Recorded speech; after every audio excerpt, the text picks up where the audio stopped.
That's right. The Vintage Report brought to you by Nostalgia Mania. This is where we go back and look at what was happening in the news, in the world, in the month and year that the movie we're talking about was released. In this instance, we are going all the way back to July of 1991.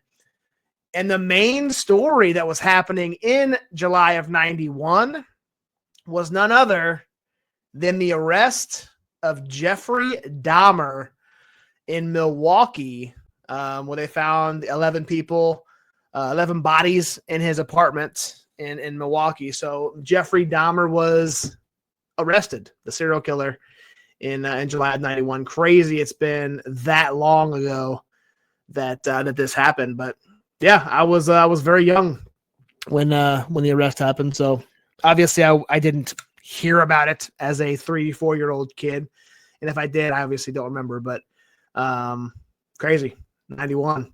Also happening in July of 91, WCW Great American Bash. We saw Ric Flair going one-on-one with the Total Package Lex Luger in a Legend versus Legacy match.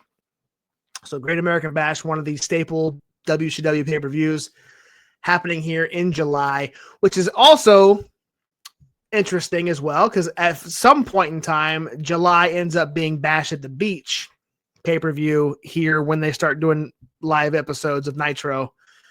And but here in 91, Bash at the Beach was in July. Also in July, Roseanne, classic television show. Love that sitcom, and also love the when they brought it back to Connors here the last, 8-10 years ago. They were going on their 4th season, and they were the #1 sitcom in North America. Absolutely killing it here in July of 91. And also on July 19th of 1991, Cal Ripken Jr. played in his 1500th consecutive game.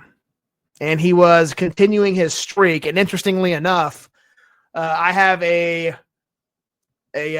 framed, like, it's not an award, but it looks like it's something you'd print off like a PowerPoint or something to make it look like a certificate that says I was there live at Kauffman Stadium in 1996, I want to say it was, where Cal Ripken Jr.